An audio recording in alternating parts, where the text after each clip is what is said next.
pada waktu awal pagi sebelum subuh 21 April 2021, kapal selam KRI Nanggala 402 bersama 53 kru dalam misi latihan untuk melancarkan peluru torpedo di utara lautan Bali, Indonesia telah tiba-tiba terputus komunikasi dan dipercayai hilang. Jadi, dalam video kali ini, kita akan melihat bagaimana kejadian kehilangan kapal selam KRI Nanggala 402 boleh berlaku.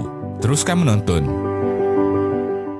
Ringkasan mengenai kapal selam KRI Nanggala 402. Kapal selam buatan Jerman ini yang beratnya kira-kira 1,300 tan dengan panjang 59.5 meter, tinggi 6.3 meter serta lebar 5.5 meter, dibina pada tahun 1978 dan diserahkan kepada Indonesia pada Oktober 1981. Ia merupakan satu aset armada Indonesia dari jenis kapal selam penyerang dilengkapi dengan senjata torpedo. Ianya pernah dibaik pulih pada 1989 di Jerman dan kemudian pada 2012 di Korea Selatan dengan strukturnya diganti beserta sistem penggerak, sonar dan senjata dinaik taraf.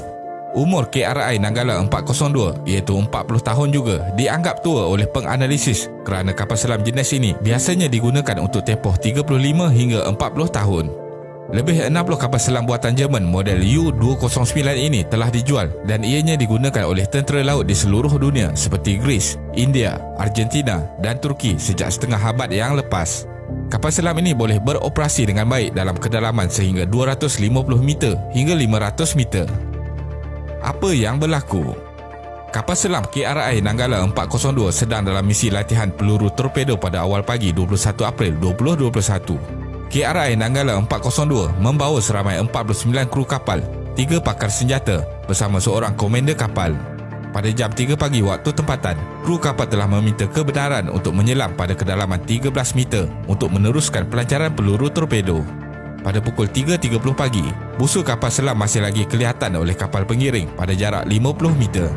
Namun, kru kapal selam tidak memberi sebarang respon kepada panggilan yang dibuat antara pukul 3.46 hingga 4.46 pagi. Kapal selam ini gagal untuk timbul kembali seperti dijadualkan pada 5.15 pagi.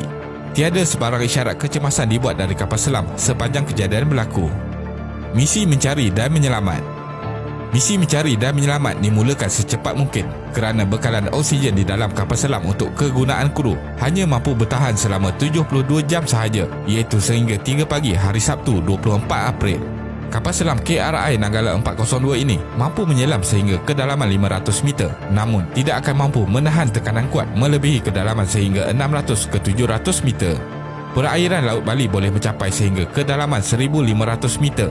Operasi mencari dan menyelamat di dalam lautan amat sukar jika kapal selam ini telah tenggelam ke dasar laut yang paling dalam. Negara Malaysia, Singapura, Australia, Amerika Syarikat dan India menghantar bantuan secepat mungkin untuk membantu pasukan tentera Indonesia. Penemuan. Pada awal misi pencarian oleh pasukan tentera laut Indonesia, tumpukan minyak dikenal pasti di kawasan perairan 40 km dari arah utara Bali dan sebuah kapal tentera laut Indonesia, Rigel, juga mengesan objek magnetik kuat di dalam kedalaman 50 hingga 100 meter. Tentera Indonesia menyatakan bahawa kemungkinan kapal selam mengalami kegagalan elektrik secara tiba-tiba menyebabkan ia tidak dapat membuat sebarang prosedur kecemasan dan terus tenggelam dalam lautan. Kemudian pada 24 April 2021, media melaporkan bahawa Panglima Angkatan Laut Tentera Indonesia, Laksmana Yudo Margono, memaklumkan akan penemuan serpihan-serpihan yang terapung di perairan Bali yang diyakini dari komponen dan milik kapal selam KRI Nanggala 402. Antara yang dijumpai ialah bahagian dari peluru torpedo, botol berwarna oranye mengandungi minyak pelincir kapal selam terbabit dan sejadah milik kru. Ini membuktikan berlaku keretakan terhadap kapal selam tersebut. Status KRI Nanggala 402 diubah dari kapal selam hilang, submiss, kepada kapal selam karam, subsang dan semua kru dipercayai telah terkorban.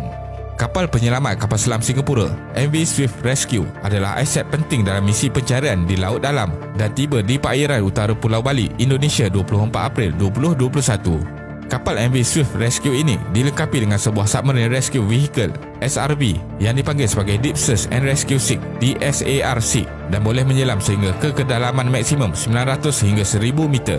Ia dikendalikan dengan sistem jarak jauh dan mampu menarik bahagian kapal selam naik ke permukaan.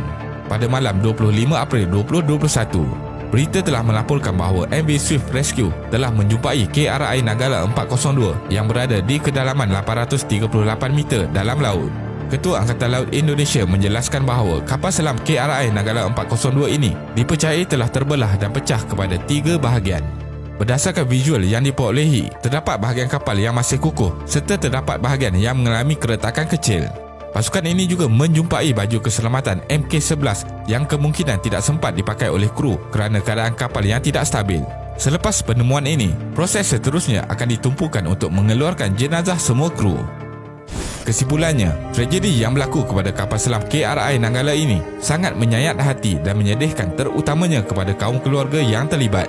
Namun, kehilangan para perwira negara ini semestinya tidak akan dilupakan dan akan sentiasa dikenang sebagai satu contoh keberanian individu yang hebat.